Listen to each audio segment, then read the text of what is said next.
Hello students, welcome to all. देखिए students, आज हम लोग क्या कर रहे हैं, आज हम लोग गुप्त वंश के बारे में पढ़ने जा रहे हैं। तो चलिए हम लोग अपने टॉपिक को लिख लेते हैं। और स्टूडेंट्स, यहाँ से बहुत सारे क्वेश्चन हमें हमारे परीक्षाओं में देखने को मिलते हैं। तो यहाँ से हम लोग जो मोस्ट इंपॉर्टेंट चीज़ है उसी पे फोकस करेंगे।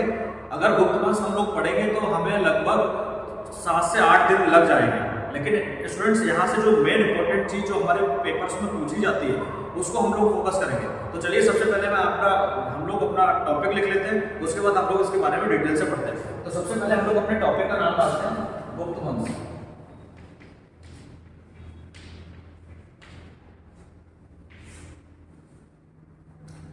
तो स्टूडेंट्स, सबसे पहले जो यहाँ पर इंपॉर्टेंट चीज है वो हमें यह समझना है कि गुप्त वंश की जो जानकारी है वो हमें कहाँ कहाँ से मिलती है।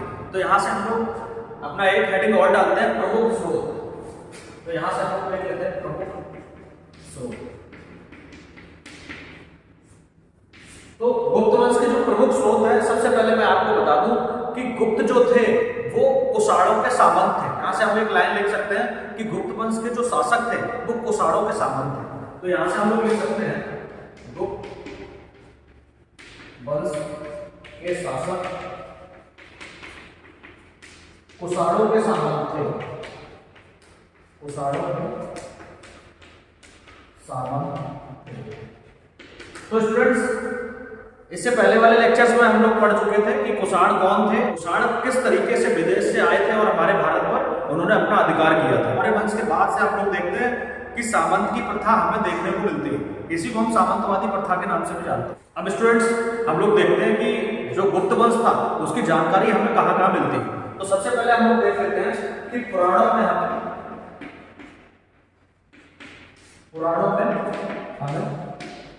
गुप्त वंश की जानकारी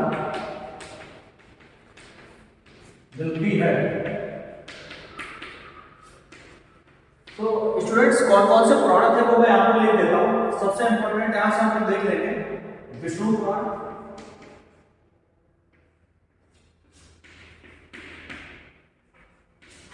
मत्स्य पुराण,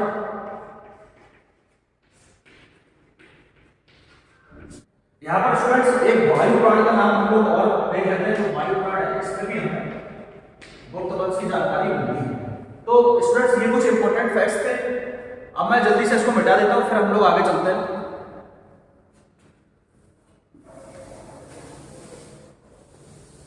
अब स्टूडेंट्स, हम लोग देखते हैं यहाँ पर कुछ ऐसे ग्रंथ लिखे गए हैं जहां से हमें गुप्त वंश के बारे में जानकारी मिलती है। तो सबसे जो प्रमुख ग्रंथ है जहां पर हमें गुप्त वंश की जानकारी मिलती है वो है विशाखदत्त का देवी चंद्रगुप्तम। लिख लेते हैं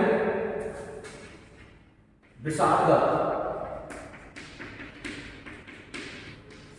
तो स्टूडेंट्स, विशाखदत्त ने एक नाटक लिखा है जिसका नाम है देवी चंद्रगुप्तम। तो यहां से एक स्टोरी भी हमें देखने को मिलती है, देवी चंद्रगुप्तम। स्टूडेंट्स, यहां से एक स्टोरी हमें देखने को मिलती है। जब हम गुप्त वंश को आगे पढ़ेंगे तो मैं वो स्टोरी आपको सुनाऊंगा। तो यहां से भी हमें जो गुप्त वंश के शासक थे उनके बारे में जानकारी मिलती है। इसके बाद हम लोग देख लेंगे कि समुद्रगुप्त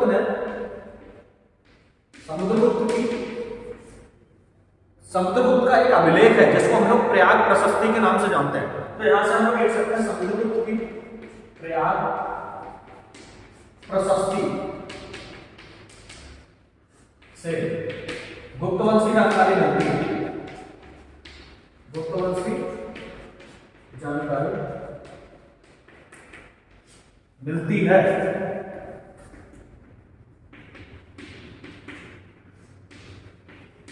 तो स्टूडेंट्स, ये जो प्रयाग प्रशस्ति है, तो समुद्रगुप्त के समय में एक बहुत बड़े कवि थे जिनका नाम था हरिशेन। तो हरिशेन ने इसको लिखा है। तो यहां से हम लोग लिख सकते हैं हरिशेन द्वारा रचित। स्टूडेंट्स, एक बात यहां से और बता देता हूं, इस प्रयाग प्रशस्ति पर हमें अशोक का अभिलेख भी मिला है। अब स्टूडेंट्स, मैं इसको मिटा देता हूं, फिर आगे चलते हैं।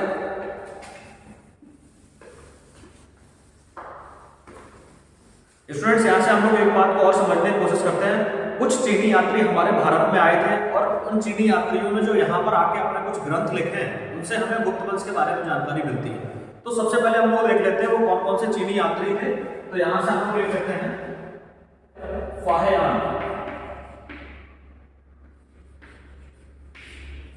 तो स्टूडेंट्स फाहियान जो चीनी यात्री था उसने यहाँ गुप्त वंश के बारे में जानकारी दी है, तो यहां से हम लोग लिख सकते हैं फाहियान ने गुप्त वंश के बारे में लिखा है।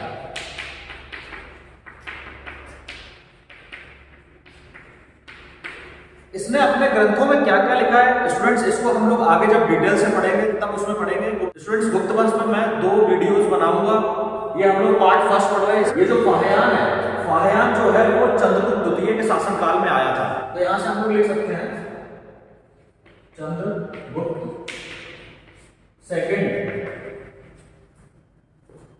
के शासनकाल में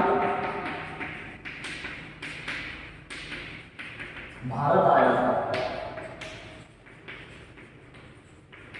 तो स्टूडेंट्स यहां से ये क्वेश्चन कई बार पूछा गया कि फाहियान किस गुप्त शासक के शासनकाल में भारत में आया था, तो यहां से हम लोग इसको याद रखेंगे।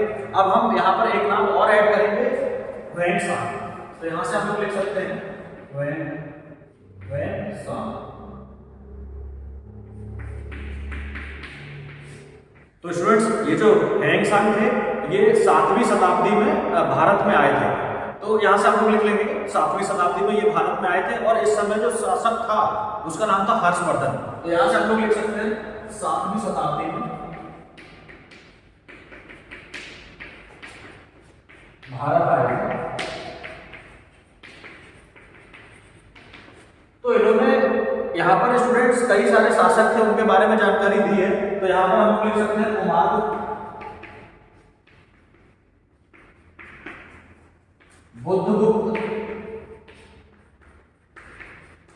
और इसी तरीके से 2-3 शासक और थे, 2-3 शासक गुप्त वंश के और थे जिनके बारे में हमें ह्वेनसांग के जो लेख हैं उनसे हमें जानकारी प्राप्त होती है। और स्टूडेंट्स यहाँ से बहुत इंपॉर्टेंट बात बताता हूँ कि ह्वेनसांग के लेखन से ही हमें पता लगता है कि नालंदा जो विश्वविद्यालय था, नालंदा विश्वविद्यालय की जो स्थापना थी वो कुमारगुप्त के द्वारा की गई थी, तो यहाँ से हम लोग लिख सकते हैं,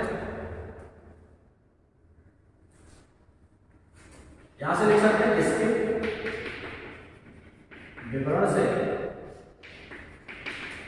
पता लगता है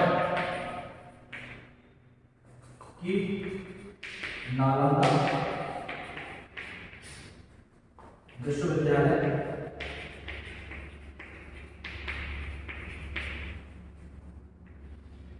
की स्थापना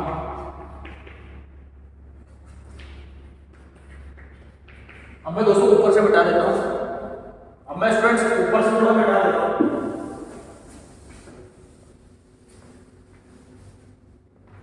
नालंदा विश्वविद्यालय की स्थापना कुमारगुप्त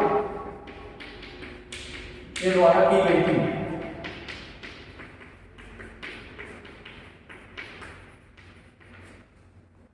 तो स्टूडेंट्स वीडियो लेक्चर थोड़ा लंबा होगा, लेकिन आप लोग थोड़ा सा इसको स्पीड बढ़ा के देखते रहना, क्योंकि यहाँ से मैं बहुत इंपॉर्टेंट चीज पढ़ा रहा हूँ। स्टूडेंट्स हम लोग पढ़ते हैं गुप्त शासकों का जो क्रम था वो किस प्रकार था, तो चलिए अब मैं इसको मिटा देता हूँ। अब हम पढ़ेंगे गुप्त शासकों का जो क्रम था वो क्या था, तो इसको जल्दी से मिटा देते हैं।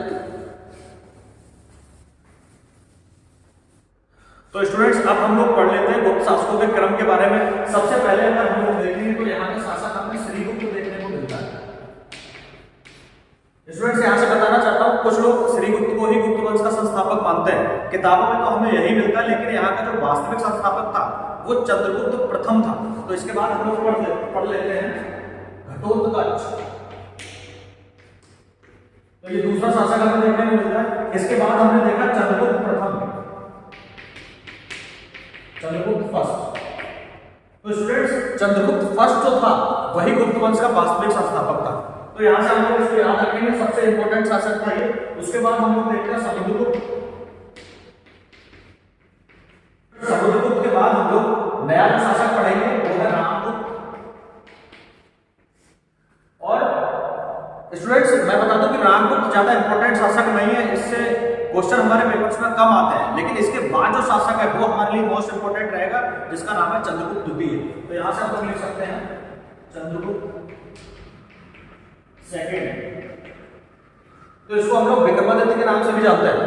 तो तो स्टूडेंट्स चंद्रगुप्त सेकंड लिखा मिले या विक्रमादित्य लिखा मिले तो हम लोग इसी शासक पर टिक करेंगे, क्योंकि चंद्रगुप्त सेकंड ने ही विक्रमादित्य की उपाधि धारण की थी। तो यहाँ पर हम लोग लिख सकते हैं विक्रमादित्य।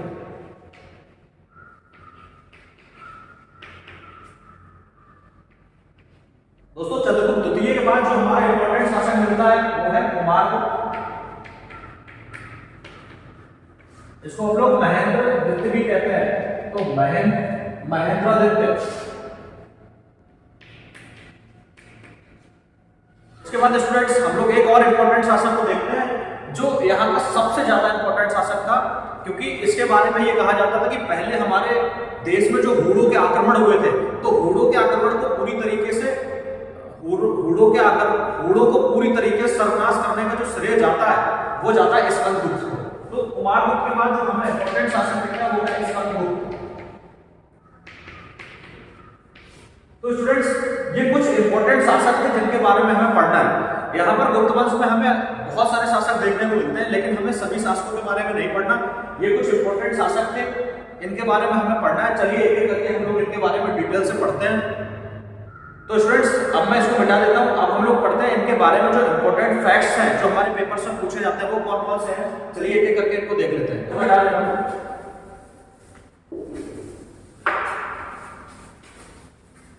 जो हमारे लिए सबसे पहला इंपॉर्टेंट शासक रहेगा वो है चंद्रगुप्त फर्स्ट। तो यहां से हम अपना हेडिंग डालते हैं चंद्रगुप्त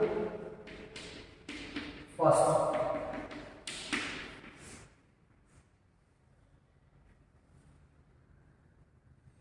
इसकी जो डेट हमें देखने को मिलती है वो है स्टूडेंट्स 319 ईस्वी से 335 ईस्वी। तो इसके बारे में इंपॉर्टेंट फैक्ट्स हैं, अब हम लोग उनको देख लेते हैं। तो स्टूडेंट्स ये गुप्त वंश का प्रथम ऐसा शासक था जिसने महाराजा धीराज की उपाधि धारण की थी। तो यहां से हम लोग लिख सकते हैं, इससे पहले मैं बता चुका हूं कि गुप्त वंश जो था वो कुषाणों के सामंत थे। तो गुप्त वंश के शासक जो है पहले दो शासक हमने पढ़े, एक श्रीगुप्त और एक घटोत्कच। ये दोनों क्या है, गुप्त वंश जो कुषाण वंश था उनके सामंत थे, लेकिन ये प्रथम ऐसा शासक हुआ जिसने महाराजा धीराज की उपाधि धारण की। तो यहां से हम लोग लिख सकते हैं प्रथम शासक जिसने महाराजा धीराज की उपाधि धारण की।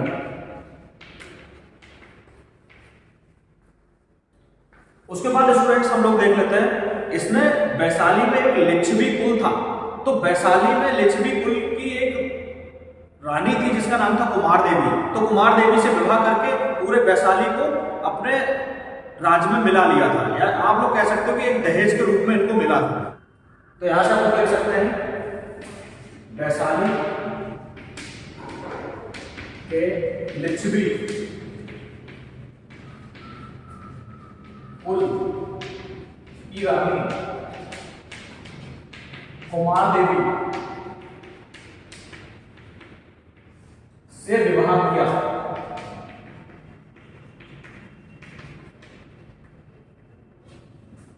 इनसे विवाह करके इनको वैशाली राज्य की प्राप्ति हो गई थी। तो इसलिए इन्हें वैशाली राज्य की प्राप्ति हुई, राज्य की प्राप्ति हुई। इसी क्रम में स्टूडेंट्स ये ऐसे शासक थे इन्होंने गुप्त संवत चलाई थी। तो यहां से हम लोग लिख सकते हैं गुप्त संवत 319 से 320 ईस्वी में चलाई गई।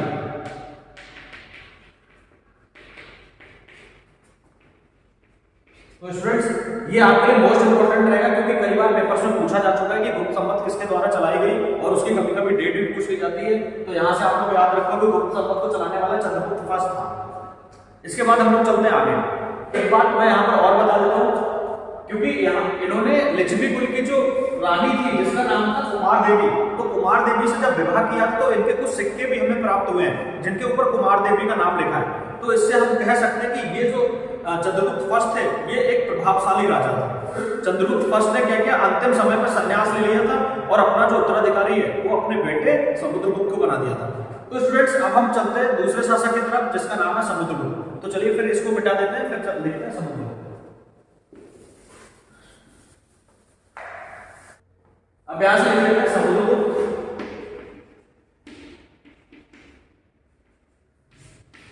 इनकी जो डेट रहेगी, जो शासन इन्होंने किया था वो है 335 ईस्वी से 375 ईस्वी। तो स्टूडेंट्स 335 ईस्वी से लेकर 375 ईस्वी तक इन्होंने इनका शासनकाल है।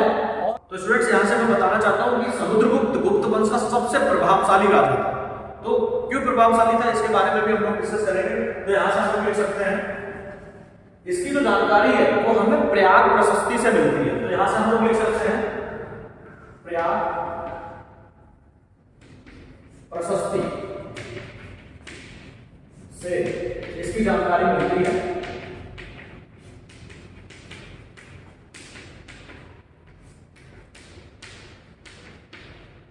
प्रयाग प्रशस्ति को लिखने वाला स्टूडेंट्स कौन था, जो मैं आपको पहले बता चुका हूं। इनके दरबार में एक कवि थे जिनका नाम था हरिशरण। तो यहां से हम लोग लिख सकते हैं इनके कवि हरिशरण के द्वारा, हरिशरण के द्वारा इसको लिखा गया, इसको लिखा गया था। और स्टूडेंट्स इस प्रयाग प्रशस्ति को पढ़ने के बाद हमें यह लगता है कि हिंसा पर विश्वास करते थे ये। तो यहां से हम लोग लिख सकते हैं, तो यहां से हम लोग लिख सकते हैं ये हिंसा और आक्रमण पर, हिंसा और आक्रमण पर विश्वास करते थे।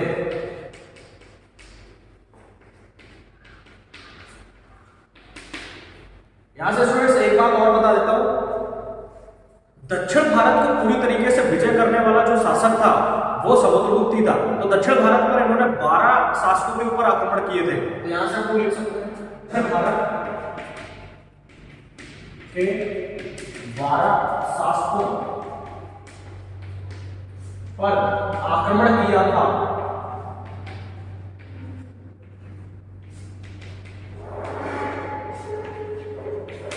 और स्टूडेंट्स समुद्रगुप्त के बारे में यह कहा जाता है कि इन्होंने जब दक्षिण भारत के राजाओं के ऊपर आक्रमण किया और बाद में उसके राज्य को वापस कर दिया, मतलब आक्रमण करने के बाद जो राजा थे उनका राज्य वापस कर दिया।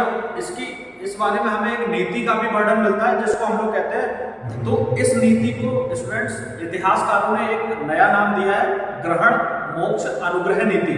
तो यहां से हम लोग पढ़ लेते हैं ग्रहण मोक्ष अनुग्रह नीति कौन सी है, क्योंकि हमारे पेपर में एक बार पूछी गई। तो यहां से मैं ऊपर से मिटाता हूं, फिर हम लोग इसके बारे में पढ़ते हैं।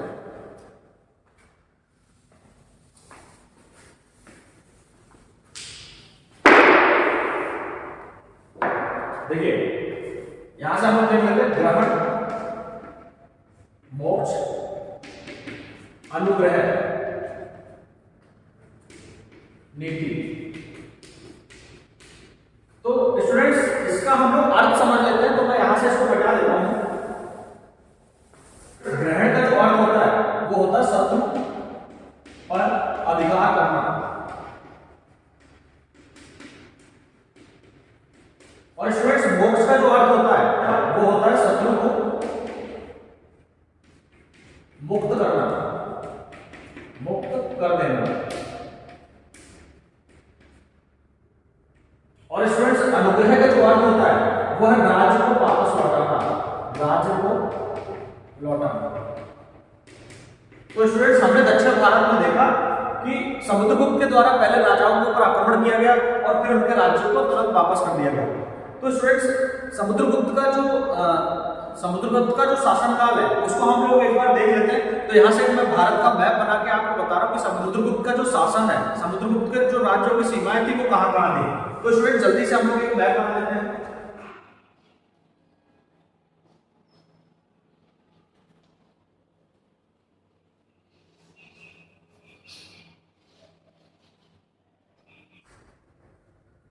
तो स्टूडेंट्स ये है भारत का मैप।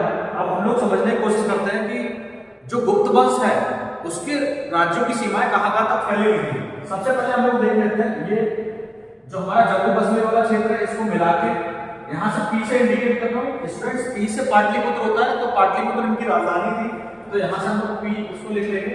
उसके बाद बंगाल का क्षेत्र और पूरा मध्य भारत का क्षेत्र, ये पूरा इनका शासन काल था। तो स्टूडेंट्स यहाँ से हम लोग इसको इस तरीके से भी दिखा सकते हैं कि इस पूरे क्षेत्र पर गुप्त साम्राज्य था। तो यहाँ पर हम लोग लिख सकते हैं गुप्त राजवंश। तो यहाँ से हम लोग देख लेते हैं समुद्रगुप्त के द्वारा इस तरीके से कुछ आक्रमण किए गए थे दक्षिण भारत, और इस तरीके से यहाँ से स्टूडेंट्स ये दक्षिण भारत में जो मैंने लाइन खींची, ये सारे यहाँ पर जितने भी शासक थे वो समुद्रगुप्त के द्वारा पराजित कर दिए गए थे। तो यहाँ से आप लोग देख सकते हैं लगभग 12 शासक हमें देखने को मिलते हैं। दक्षिण भारत के ऐसे 12 शासक थे जिनको समुद्रगुप्त ने पराजित किया था। तो ये भी हमारे लिए बहुत ज्यादा इंपॉर्टेंट है। और कभी अभी पीसीएस का जो पेपर हुआ था उसमें 12 शासकों के नाम पूछे गए थे। तो स्टूडेंट्स यहाँ से हम लोग देख सकते हैं कितने डीपली क्वेश्चन हमारे पेपर से पूछे जा रहे हैं। तो अभी हम लोग इस 12 शासकों के बारे में चर्चा नहीं करेंगे, क्योंकि हम लोग सिर्फ अभी गुप्त साम्राज्य के बारे में पढ़ रहे हैं। तो आप लोग इसको ध्यान रखिएगा बस, क्योंकि दक्षिण भारत में जो आक्रमण किए गए थे वो इस तरीके से किए गए थे। एक तरीके से हम लोग कह सकते हैं कि दक्षिण भारत को पूरा बांधने का जो कार्य किया था वो समुद्रगुप्त ने किया था। इसीलिए कुछ विद्वान इनको भारत का नेपोलियन भी कहते हैं। तो स्टूडेंट्स एक बार हमारे पेपर्स में ऐसा भी क्वेश्चन आ गया था कि किस राजा को भारत का नेपोलियन कहा जाता है, तो हमारा जो आंसर होगा वो समुद्रगुप्त होगा। तो इसको मिटा देता हूं।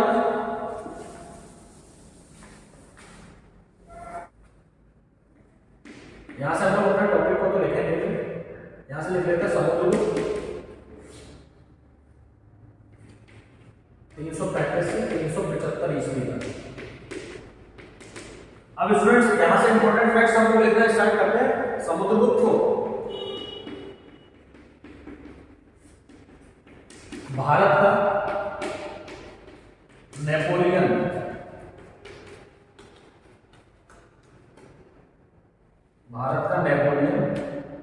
भी कहा जाता है।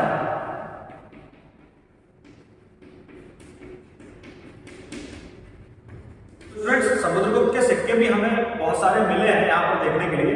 तो इनके जो सिक्के हैं उनकी क्या क्या विशेषताएं हम लोग यहाँ से लिख लेते हैं। तो समुद्रगुप्त के सिक्कों पर यहाँ से लिख सकते हैं हम लोग, समुद्रगुप्त के सिक्कों पर इसको बीड़ा बजाते हुए दिखाया है, बीड़ा बजाते हुए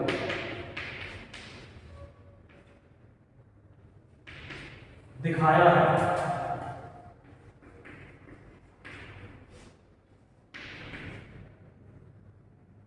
तो स्टूडेंट्स यहां से हम लोग कह सकते हैं कि समुद्रगुप्त क्या है, बीड़ा बजाने का शौकीन था। और स्टूडेंट्स एक बात और इंपॉर्टेंट बताना चाहता हूं कि समुद्रगुप्त के सिक्कों पर अश्वमेध करके एक लेख छपा हुआ था। तो इससे हमें यह पता लगता है कि समुद्रगुप्त के द्वारा अश्वमेध यज्ञ कराया गया था। तो अश्वमेध यज्ञ स्टूडेंट्स क्या होता है, इसमें घोड़ा छोड़ा जाता है और वो घोड़ा जिस क्षेत्र से जाएगा उस क्षेत्र पर राजा का अधिकार हो जाएगा। तो यहां से हम लोग लिख सकते हैं, एक बार पेपर्स में भी हमारे क्वेश्चन पूछा गया था कि अश्वमेध यज्ञ, यहां से ऐसे लिख सकते हैं समुद्रगुप्त के द्वारा, समुद्रगुप्त के द्वारा अश्वमेध यज्ञ भी कराया गया था।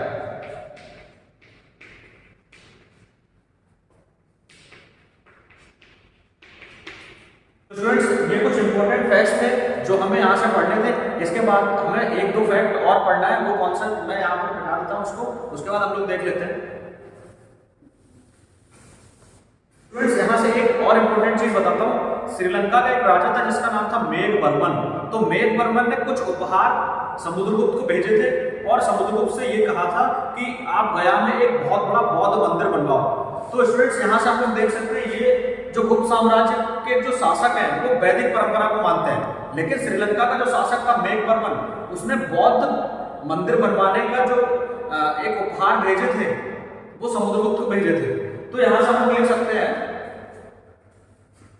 कि श्रीलंका के, चौक को चेंज करते हैं,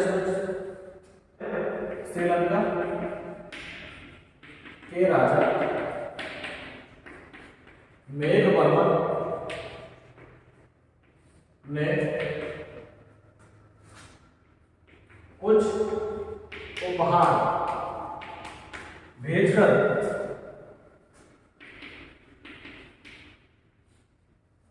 समुद्रगुप्त से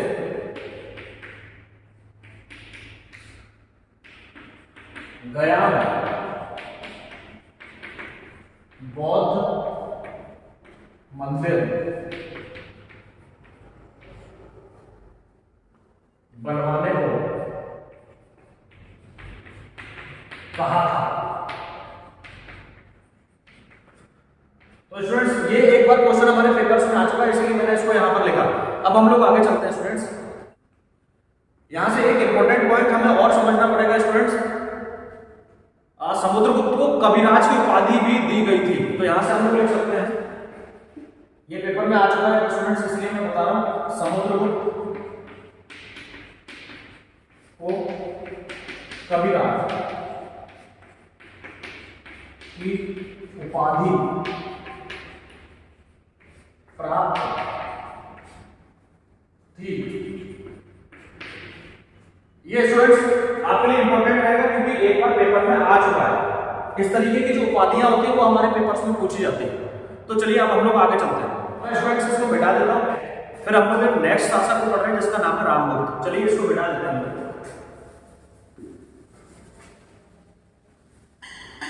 अब स्टूडेंट्स हम लोग पढ़ते हैं एक नए शासक के बारे में जिसका नाम है रामगुप्त। तो यहां से हम लोग अपने हेडिंग डाल लेते हैं रामगुप्त।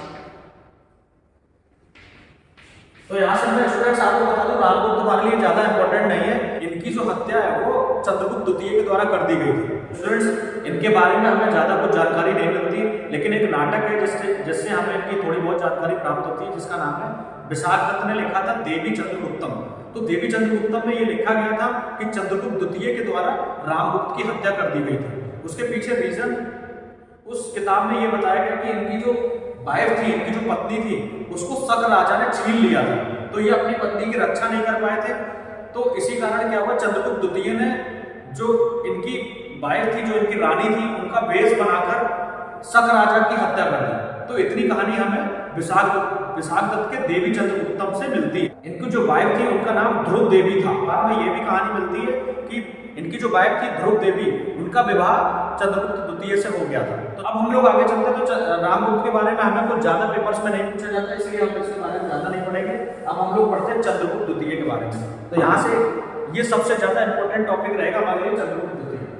यहाँ से हम लोग अपने हेड को डाल देते हैं चंद्रगुप्त सेकंड। इसको स्टूडेंट चंद्रगुप्त सेकंड भी कहते हैं और इसको विक्रमादित्य के नाम से भी जाना जाता है। इसका जो समय हमें देखने को मिलता है वो है 375 ईस्वी से 414 ईस्वी तक। अब हम पढ़ते हैं स्टूडेंट्स इसके बारे में जो इंपॉर्टेंट फैक्ट्स हैं उनके बारे में, क्योंकि हमारे पेपर्स में सबसे ज्यादा क्वेश्चन यहीं से बनते हैं। तो यहाँ पर हम लोग सबसे पहले लिखेंगे कि विक्रमादित्य की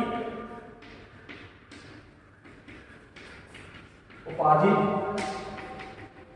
धारण की थी। इनके बारे में स्टूडेंट्स ये कहा जाता है कि इनकी एक पुत्री थी जिसका नाम था प्रभावती। तो प्रभावती की जो शादी है, इन्होंने बाकाटक नरेश थे रुद्रसेन द्वितीय, तो रुद्रसेन द्वितीय के साथ इन्होंने अपनी पुत्री का विवाह किया और अचानक क्या हुआ, रुद्रसेन द्वितीय की मृत्यु हो गई। तो रुद्रसेन द्वितीय की जब मृत्यु हो गई तो इन्होंने जो अपनी पुत्री का जो राज्य था, जो बाकाटक राजवंश था, उसको अपनी राजधानी बनाया। तो बाकाटक राजवंश उस समय कहाँ था, उज्जैन में था। तो यहां से हम लोग लिख सकते हैं अपनी पुत्री प्रभावती का विवाह बाकाटक नरेश रुद्रसेन द्वितीय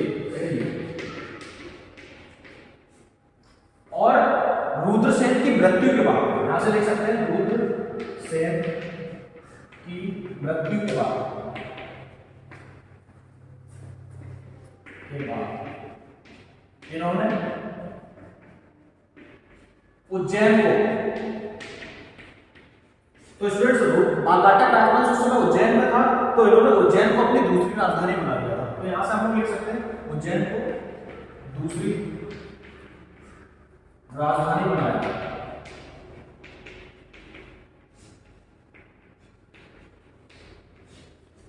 तो स्टूडेंट्स ये हमें कभी कभी हमारे पेपर्स में क्वेश्चन पूछा जाता है, तो यहां से आप लोग याद रखेंगे। एक चीज यहां से स्टूडेंट्स और याद रखेंगे, इन्होंने एक शक राजा को परास्त किया था। तो यहां से हम लोग लिख सकते हैं इनकी जो उपाधि थी, एक हमें सकरी भी देखने को मिलती है। सकरी का मतलब शक राजा का वध करने वाला। तो यहां से हम लोग लिख सकते हैं इन्होंने शक राजा को परास्त करके सकरी की उपाधि ली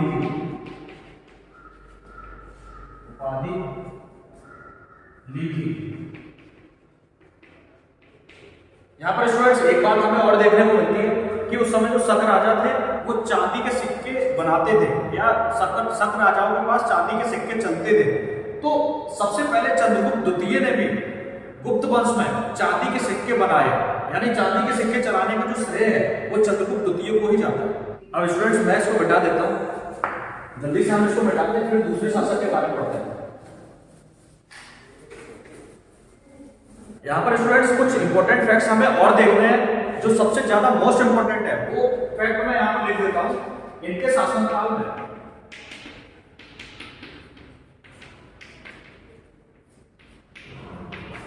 एक चीनी यात्री थे जिनका नाम था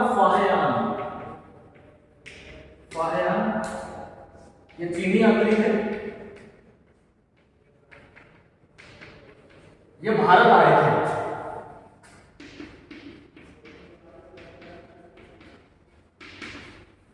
तो स्टूडेंट्स जब फाहियान भारत में आया तो इसने यहाँ की जो सामाजिक स्थिति है उसके बारे में वर्णन किया।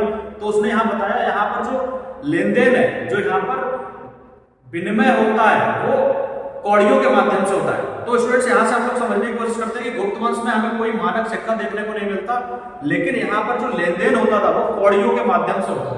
तो इसको आप लोग याद रखेंगे, एक बार पेपर से पूछा गया था, तो यहाँ से हम लोग लिख भी सकते हैं इसको, कौड़ियों के माध्यम से लेन देन। ये फाहियान के द्वारा बताया गया, फाहियान के अनुसार। तो स्टूडेंट्स इसी तरीके से बहुत सारे ऐसे फैक्ट्स हैं जो हमें फाहियान की किताब से देखने को मिलते हैं। तो मैंने स्टूडेंट्स पूरा एक वीडियो लेक्चर बनाया है, उसमें मैंने जो विदेशी यात्री भारत में आए थे उनके भारत के लिए क्या क्या वर्ड थे या उनका क्या क्या योगदान था वो मैंने उस पूरे वीडियो लेक्चर में बताया हुआ है। तो यहाँ पर हम लोग ज्यादा डिस्कस नहीं करेंगे। इससे पहले मैंने आपको बताया था इन्होंने एक शक राजा को पराजित किया था। उस शक राजा को कभी कभी नाम भी पूछ लेते हैं, तो यहाँ से हम लोग उसका नाम लिख लेते हैं शक राजा रुद्रसेन तृतीय को पराजित किया था।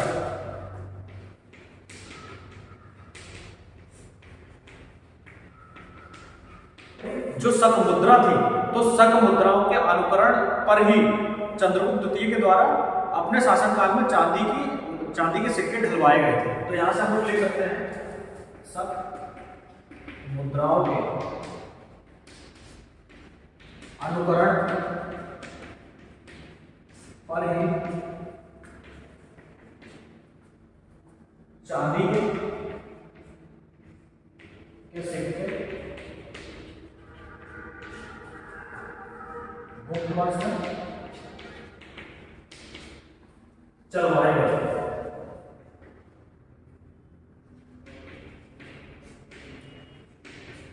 तो स्टूडेंट्स ये इंपॉर्टेंट फैक्टर है हमारे लिए। मैं इसको मिटा देता हूं जल्दी से,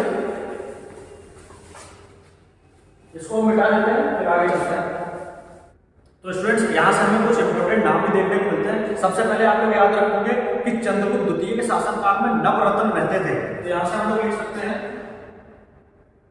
इसके शासनकाल में नवरत्न थे। स्टूडेंट्स हिस्ट्री में हमें अकबर के शासनकाल में भी नवरत्न देखने को मिलते हैं, इसके शासनकाल में भी हमें नवरत्न देखने को मिलते हैं। नवरत्न का मतलब 9 व्यक्ति। तो 9 व्यक्ति कौन कौन से थे? जिसको आप लोग सबसे ज्यादा मूर्ख मानते हो वो कालिदास भी इन्हीं के नवरत्नों में ही थे। तो स्टूडेंट्स यहाँ से हम लोग लिख सकते हैं, कुछ इंपॉर्टेंट नाम लिख रहा हूँ, सारे 9 व्यक्तियों के नाम हमें याद नहीं करने, कुछ इंपॉर्टेंट व्यक्ति हैं जैसे कालिदास, नंबर 2 अमर सिंह, अमर सिंह ने अमर कोश लिखा है, स्टूडेंट्स यहाँ से आप याद रखोगे। उसके बाद वराह मिहिर,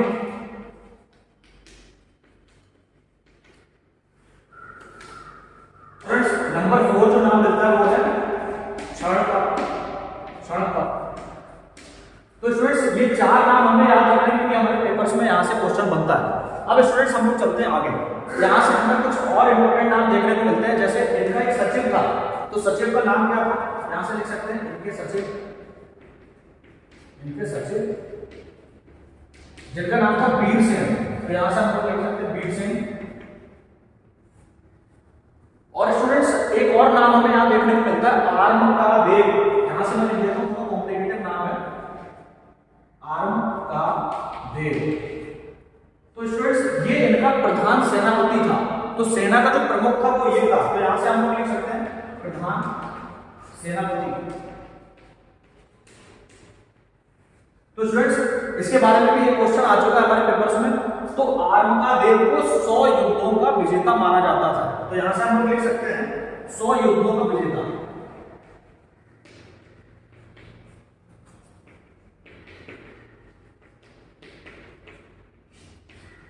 तो ये कुछ इंपॉर्टेंट फैक्ट्स थे जो हमें चंद्रगुप्त द्वितीय से हमारे पेपर्स में पूछे जाते हैं। तो इसको मिटा देता हूं।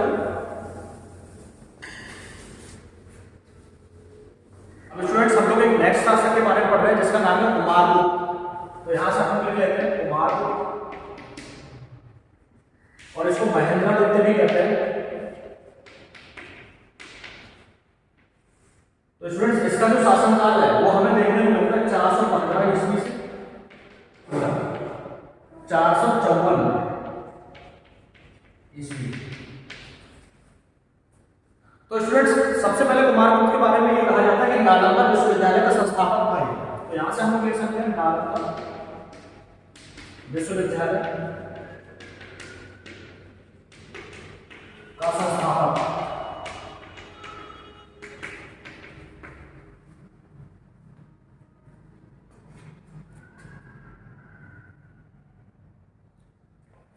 और स्टूडेंट्स कुमारगुप्त के सबसे ज्यादा अभिलेख हमें देखने को मिलते हैं, तो यहां से हम लोग लिख सकते हैं कुमार सर्वाधिक 18 अभिलेख मिले हैं। तो स्टूडेंट्स जो अभिलेख लिखने की कला है वो सम्राट अशोक के द्वारा शुरू कराई गई थी, लेकिन सबसे ज्यादा जो अभिलेख मिले हैं गुप्त वंश में वो हमें कुमारगुप्त के समय के मिले। यहाँ अभिलेखों से हमें एक क्वेश्चन पूछा जाता है, इसका एक अभिलेख है जिसका नाम है भिलसण अभिलेख। तो यहाँ से हम लोग याद रखेंगे भिलसण अभिलेख। तो इस अभिलेख में स्टूडेंट्स हमें गुप्त वंश के जो शासक है उनकी पूरी वंशावली के नाम मिलते हैं। तो यहाँ से ये जो शिलालेख, ये जो अभिलेख है वो इसलिए हमारे लिए इंपॉर्टेंट है कि यहाँ से लिख सकते हैं गुप्त भिलसण अभिलेख में हमें गुप्त वंश की वंशावली देखने को मिलती है।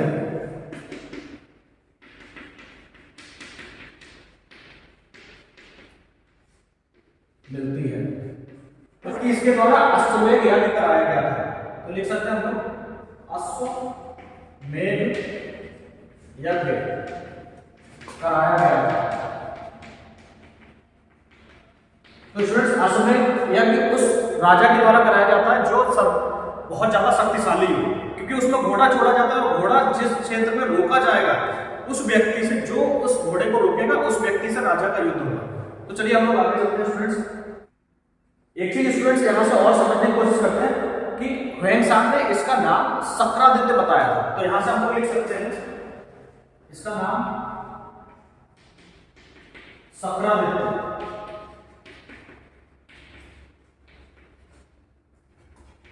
सक्रम यहां से लिख सकते हैं ह्वेनसांग के अनुसार, ह्वेनसांग के अनुसार। तो स्टूडेंट्स ये भी हमारे लिए इंपॉर्टेंट रहेगा क्योंकि यहां से भी क्वेश्चन आया हुआ।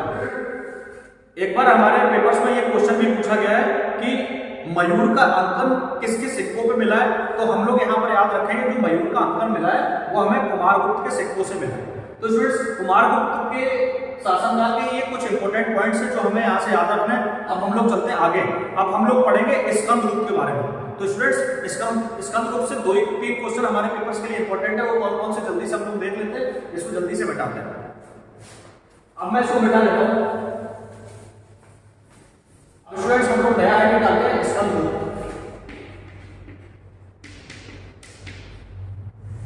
इसका जो शासनकाल है स्टूडेंट्स वो है 455 ईस्वी से 467 ईस्वी तक। तो ये शासनकाल हमारे लिए स्टूडेंट्स ज्यादा इंपॉर्टेंट नहीं है क्योंकि हमें ज्यादा डेट्स याद नहीं करना, लेकिन इनके जो इंपॉर्टेंट फैक्ट्स है वो हमें ध्यान में रखना है। स्कंदगुप्त ने जूनागढ़ अभिलेख लिखा था, तो जूनागढ़ अभिलेख से स्टूडेंट्स ये पता लगता है कि जो उस समय हुड़ों के आक्रमण हो रहे थे वो स्कंदगुप्त ने अपने शासनकाल में उन हुड़ों को पूरी तरीके से परास्त कर दिया। स्टूडेंट्स हुड़ कौन होते हैं मैं आपको बता देता हूँ। हुड़ एक बहुत खतरनाक जाति थी। स्टूडेंट्स यहाँ तक ये भी कहा जाता है कि हुड़ जिस क्षेत्र पर आक्रमण करते थे, यदि वो किसी क्षेत्र पर आक्रमण कर रहे हैं और शत्रु का रास्ते में कुत्ता भी दिख जाता था तो उसको भी मार देते थे। तो स्टूडेंट्स इतने खतरनाक आक्रमण थे हुड़ों के। तो यहाँ से हम लोग लिख सकते हैं कि जूनागढ़ अभिलेख में हुड़ों को परास्त करने का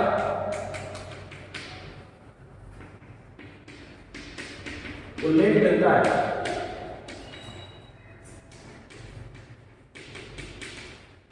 और स्टूडेंट्स जो अभी आरओ का पेपर हुआ था उसमें भी ये क्वेश्चन आज पूछा गया था कि हुड़ों को परास्त करने का उल्लेख किस अभिलेख से मिलता है, तो यहां से हम लोग याद रखेंगे जूनागढ़ अभिलेख से मिलता है। स्टूडेंट्स स्कंदगुप्त के शासनकाल में गिरनार पर्वत पे एक झील थी जिसका नाम था सुदर्शन झील, उसका जीर्णोद्धार भी कराया गया था। तो चलिए यहां से लिख लेते हैं हम लोग गिरनार पर्वत की सुदर्शन झील का जीर्णोद्धार